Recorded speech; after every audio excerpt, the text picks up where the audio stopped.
If healthcare is broken, then why are billionaires still getting richer while Americans die younger? Bernie Sanders just challenged RFK Jr. and Trump to prove they're serious, and this moment says everything. Sanders for his opening statement. Thank you, Mr. Chairman, and Mr. Secretary, thanks for being with us.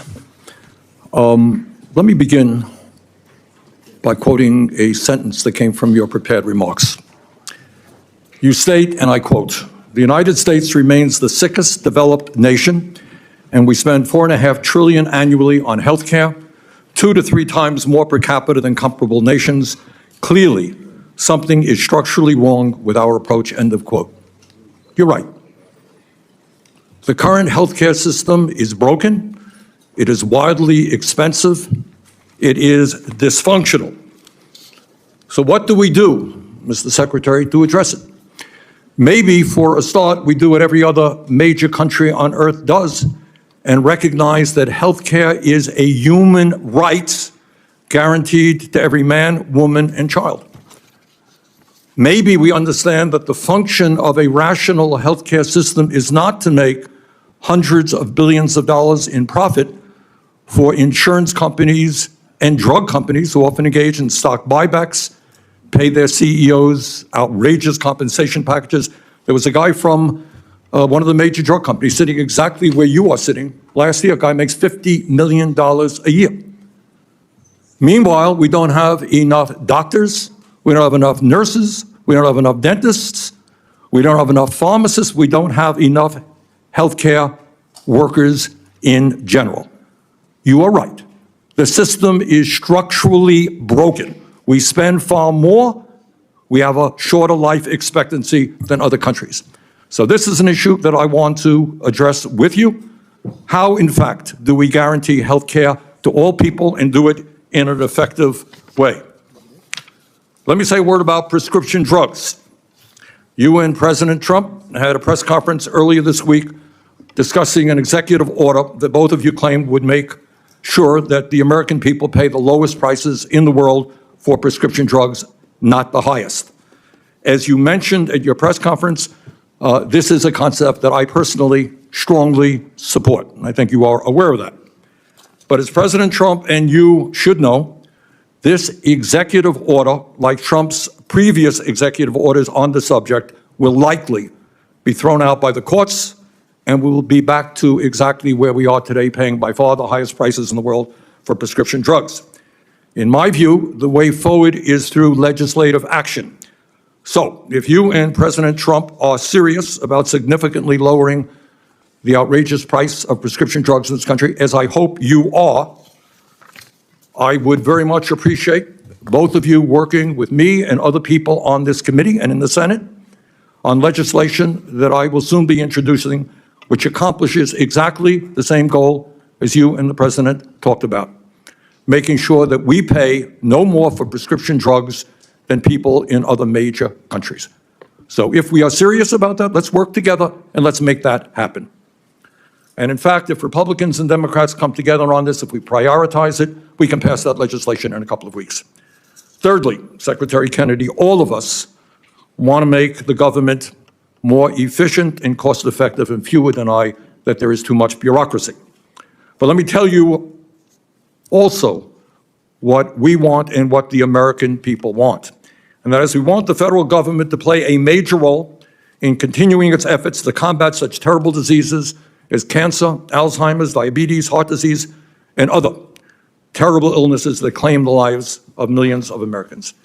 In that regard, I must tell you that I have heard from citizens, patients, and doctors in Vermont and all over this country who are deeply concerned that under the leadership of you and Mr. Musk, the Trump administration has terminated at least $13.5 billion in healthcare funding, including more than 1,600 grants to conduct vital research into cancer prevention, Alzheimer's, diabetes, and cardiovascular disease, among many other medical research investments. In the first 3 months of this year, the National Institute of Health has been effectively cut by $2.7 billion, a 35% cut, reversing over a decade of investment in medical research. Under your leadership, cancer research has been slashed by 31%. Further, Secretary Kennedy, under your leadership, you have undermined the vital role vaccines play in preventing disease during the single largest measles outbreak in 25 years, which has led to over 1,000 cases of measles, over 125 hospitalizations, and 3 deaths. And let me say a word about USAID. Elon Musk, the richest man on earth, who has led the effort to cut health and nutrition programs for the poorest people on earth, has absurdly suggested that no one, quote unquote, no one, has died from the massive cuts to USAID. Mr. Musk is 100% wrong. According to independent researchers, nearly 200,000 people have already died throughout the world as a result of the massive cuts in funding to prevent malaria, tuberculosis, HIV, malnutrition, and other serious diseases. Further, as a result of the elimination of U.S. funding for a global vaccine program, it has been estimated that over 1 million children will die because of the cuts that will save taxpayers very, very little money. So let me just conclude by saying this. The United States of America is the wealthiest country on earth. We should have the best healthcare system in the world, not one of the worst. Given our purchasing power, we should be paying the lowest prices on earth for prescription drugs, not the highest. Instead of giving hundreds of billions of dollars in tax breaks to the richest people in this country, we should be proudly investing in coming up with cures for cancer, Alzheimer's disease, diabetes, and other terrible illnesses. That is what we should be doing. But I am afraid that in too many ways, we are doing exactly the opposite. Thank you, Mr. Chairman. What Bernie Sanders did here wasn't theater. It was a direct moral confrontation with power.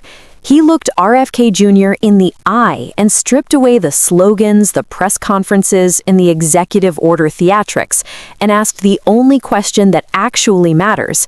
If you admit the system is broken, why are you protecting the people who broke it? Sanders grounded this entire exchange in facts Republicans and Trump allies hate confronting. The United States spends more on healthcare than any nation on earth, yet delivers worse outcomes, shorter life expectancy, and crushing medical debt for working families. That's not an accident.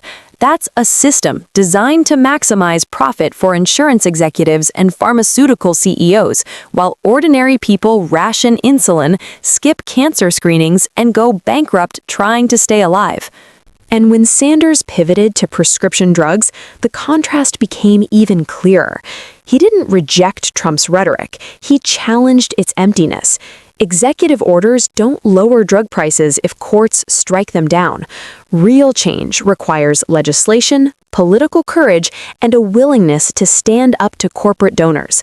Sanders openly invited RFK Jr. and Trump to work with Democrats to pass binding law that forces drug companies to stop price gouging Americans. That's what leadership looks like, offering solutions instead of applause lines. Then came the part the Trump administration wants buried, the devastating consequences of their cuts. Slashing NIH funding, dismantling cancer and Alzheimer's research, undermining vaccines during the worst measles outbreak in decades, and gutting global health programs that literally keep millions of people alive. Sanders didn't sugarcoat it.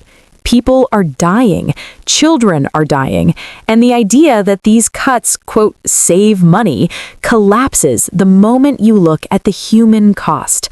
This moment perfectly exposes the lie at the heart of Trump-era governance. They claim efficiency while dismantling life-saving institutions. They talk about caring for Americans while funneling wealth upward. Bernie Sanders reminded everyone that the wealthiest country on earth can absolutely guarantee health care, affordable medicine, and robust medical research if it chooses people over profits. And that choice is exactly what's on the ballot every single election. If you want a government that treats healthcare as a human right instead of a business model, then watching moments like this isn't enough. Organizing, voting, and holding power accountable is the only way forward.